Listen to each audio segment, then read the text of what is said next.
30% anak muda mengaku kalau mereka tidak tahu caranya menjalin pertemanan baru dan pada akhirnya merasa kesepian. Apakah kamu pernah berada dalam posisi ini? Alasannya mungkin berada pada transisi kehidupan. Jika dulu semasa sekolah kita bertemu dengan teman yang sama setiap hari, tapi seiring bertumbuh dewasa, setiap orang mulai punya kehidupannya masing-masing. Tidak aneh jika teman kuliah hanya sebatas teman kuliah, dan teman kerja hanya sebatas teman kerja, tidak lebih tidak kurang. Ketika masanya usai, maka kita mungkin sudah tidak kontak lagi. Situasi ini membuat sebagian anak muda merasa kesepian. Tapi perlu kita sadari, menjadi orang dewasa artinya kita harus belajar untuk menyendiri, dan ini jauh berbeda dengan menjadi kesepian. Kita harus nyaman dengan kesendirian karena pada akhirnya kita akan sendirian. Halo semuanya, nama saya Michael, selamat datang di channel saya, Sikutu Buku. Kali ini saya akan bahas apakah sekarang kita menjadi semakin kesepian. Mungkin puncaknya saat pandemi COVID-19 kemarin, di mana kita dipaksa harus di rumah dan mengurangi atau bahkan memutus kontak fisik dengan orang lain. Bagi sebagian orang, situasi ini sangat menyiksa, dan koneksi digital ternyata tidak cukup untuk memenuhi kebutuhan seorang akan koneksi. Alhasil, banyak orang merasa kesepian dan ini masalah serius. Dalam jangka panjangnya, efeknya bisa berbahaya bagi kesehatan apabila tidak ada penanganan yang dilakukan. Menariknya, setiap orang merasakan efek kesepian yang berbeda. Menurut riset di Amerika Serikat, Gen Z dan Millennials merasa paling kesepian jika dibandingkan dengan Gen X dan Boomers. Efek kesepian meningkat 2 kali lipat lebih tinggi bagi mereka yang tidak punya pekerjaan. Namun bagi seorang dengan penghasilan tinggi, justru lebih kesepian daripada orang dengan penghasilan lebih rendah.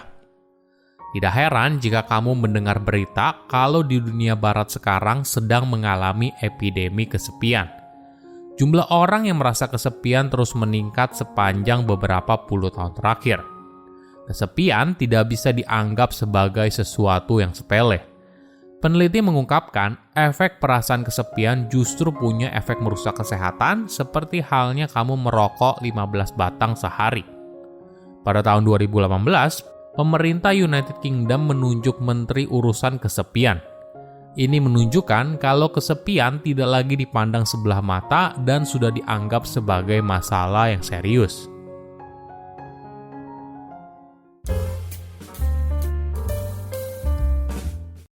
Seseorang merasa kesepian ketika kebutuhan sosialnya tidak terpenuhi, entah dari intensitas atau kualitas hubungan sosialnya. Jadi, ada gap antara kebutuhan dalam diri dan realita yang kamu jalani.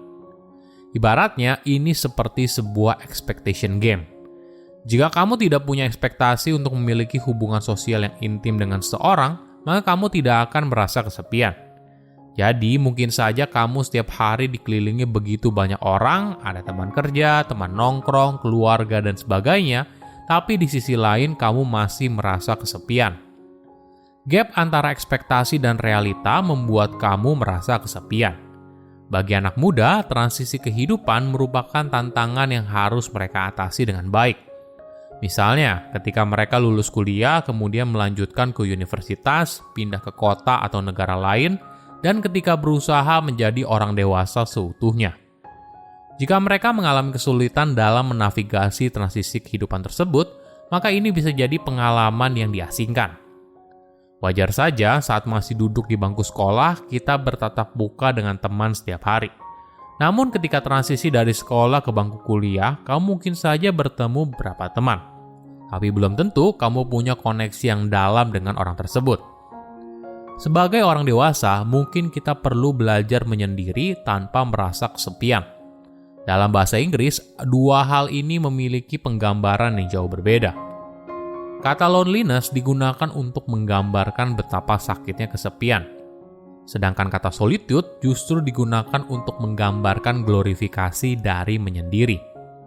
Menyendiri tidak dianggap sebagai gangguan kepribadian, tapi solitude berarti seorang nyaman dengan kesendiriannya. Ada orang yang tidak masalah dengan kesendirian. Misalnya, dia bisa pergi ke mall sendirian, pergi makan ke restoran sendirian, pergi nonton sendirian, dan sebagainya.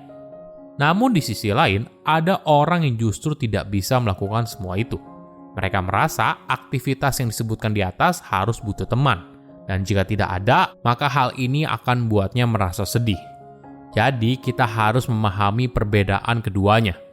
Menyendiri adalah kondisi fisik di mana kamu hanya sendirian. Sedangkan kesepian adalah kondisi perasaan di mana kamu merasa terasingkan atau tidak terhubung dengan orang lain, bahkan ketika orang itu duduk di samping kamu.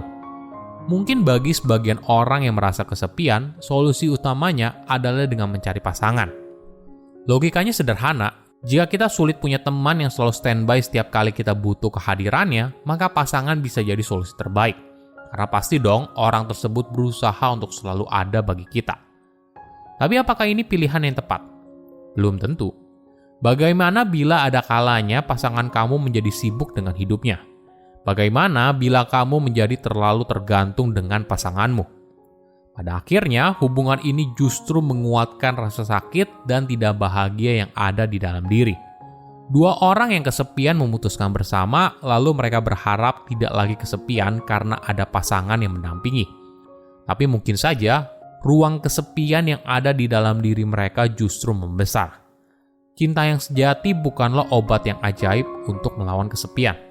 Cinta yang sejati mengubah kesepian menjadi kenyamanan saat sendirian untuk membantu satu sama lain. Jika kamu mencintai seorang, kamu tidak berusaha mengisi ruang kesepian dalam dirinya. Tapi kamu membantu dia untuk mengisi ruang kesepian itu dengan usahanya sendiri. Jadi pada akhirnya dia tidak lagi butuh orang lain untuk mengisi ruang tersebut, karena dia sudah nyaman saat sendirian. Cinta dan kebebasan ibarat dua sayap yang ada pada seekor burung. Jadi ketika kalian berbagi cinta, bukan karena kebutuhan, tapi karena kamu dan pasanganmu memiliki cinta yang lebih.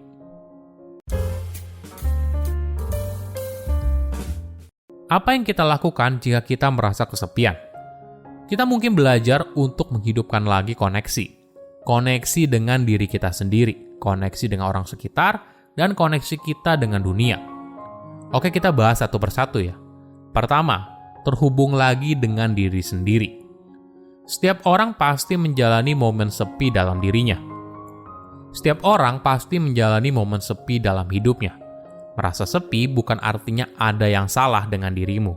Misalnya, ketika kamu masuk kuliah, memulai bekerja profesional, atau pindah kerja, hal baru bisa terasa begitu menakutkan bagi siapa saja. Jika kamu yang terbiasa dikelilingi orang yang kamu kenal, tapi tiba-tiba saja kamu masuk ke lingkungan baru di mana kamu sendirian, mungkin awalnya terasa aneh. Tapi di sisi lain, kebebasan untuk melakukan apapun sendirian justru punya keindahannya sendiri. Kamu bebas untuk pergi ke tempat yang kamu mau dan sebagainya. Kita perlu belajar untuk nyaman dengan diri sendiri, dan pada akhirnya hal ini justru bisa menjadi magnet untuk menarik orang lain mendekati kita. Kedua, mungkin kita perlu belajar untuk inisiatif. Jika kita merasa kesepian, jangan menunggu orang lain untuk mengajak kita pergi. Jika tidak ada yang mengajakmu makan siang, maka ini adalah kesempatanmu untuk menjadi seorang yang memutuskan mau makan siang di mana dan mengajak rekan kerjamu yang lain. Atau kamu bisa juga mencari komunitas hobi atau kelas yang kamu sukai. Misalnya, kalau kamu suka memasak, maka kamu bisa ikut cooking class. Atau jika kamu hobi yoga, maka kamu bisa gabung ke studio yoga. Situasi ini memunculkan rasa memiliki yang secara alamiah terbentuk ketika kamu bergabung dalam sebuah kelompok. Ketiga, menjadi sukarelawan. Mungkin kamu bisa mencoba untuk menjadi sukarelawan pada tujuan yang kamu yakini.